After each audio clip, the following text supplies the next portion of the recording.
एक बार की बात है। एक गांव में एक बूढ़ी अम्मा अपने बेटे, बेटी और बहू के साथ रहती थीं। अम्मा बहुत ही धार्मिक और भगवान गणेश की सच्ची भक्त थी। वह रोज सुबह उठकर नहाती, पूजा करती और भगवान गणेश को जल अर्पित करती।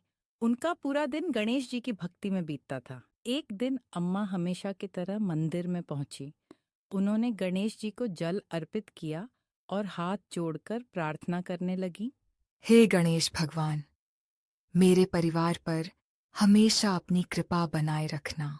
अम्मा की सच्ची भक्ति से प्रसन्न होकर अचानक भगवान गणेश उनके सामने प्रकट हो गए। अम्मा, मैं तुम्हारी भक्ति से बहुत प्रसन्न हूं। आज मैं तुम्हें एक वरदान देना चाहता हूं। बोलो, क्या मांगना चाहती हो? अम्मा यह सुनकर हैरान रह गईं। उनके मन में बहुत सारी इच्छाएं थीं, लेकिन गणेश जी ने कहा था कि वरदान सिर्फ एक ही मिलेगा। अम्मा ने हाथ जोड़कर कहा, गणेश जी, मुझे थोड़ा समय दीजिए, मैं सोचकर बताऊंगी। ठीक है अम्मा, सोच समझकर अपना वरदान मांगना। अम्मा घर वापस आईं और सोचने लगी। मुझे अपनी बेटी के लिए एक अच्छा और सुखी घर चाहिए। अपने बेटे के लिए एक आलीशान महल चाहिए। अपनी बहू की गोद में एक प्यारा सा पोता चाहिए। और फिर अम्मा ने अपने बारे में सोचा, काश मेरी आंखें इतनी तेज हों कि मैं सब कुछ साफ साफ देख सकूं। मैं अपने पैरों से चल सकूं और हमेशा स्वस्थ और हष्ट पुष्ट रहूं।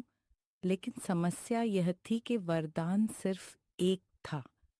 अम्मा बहुत देर तक सोचती रहीं। तभी उनके चेहरे पर एक बड़ी सी मुस्कान आ गई। अरे, अगर गणेश जी एक ही वरदान दे रहे हैं, तो मैं ऐसा वरदान मांगूंगी जिसमें मेरी सारी इच्छाएं पूरी हो जाए। अगले दिन अम्मा मंदिर पहुंची। गणेश जी फिर उनके सामने प्रकट हुए। तो अम्मा, सोच लिया? बताओ, क्या वरदान चाहिए? अम्मा ने हाथ जोड़कर आंखें बंद कीं और बोलीं, हे गणेश जी, मैं चाहती हूँ कि मैं अपनी आंखों से अपने बेटे के आलीशान महल में अपनी बेटी का सुखी घर बसा हुआ देखूं। मेरी बहू की गोद में मेरा प्यारा पोता खेल रहा हो और मैं अपने पैरों पर खड़ी होकर उसे अपनी आंखों से देखूं।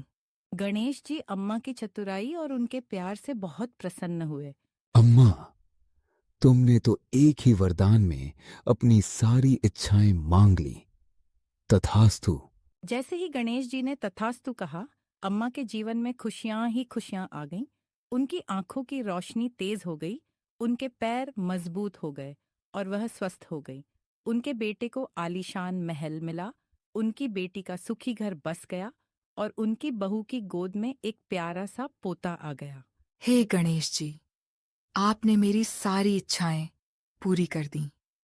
आपका बहुत बहुत धन्यवाद।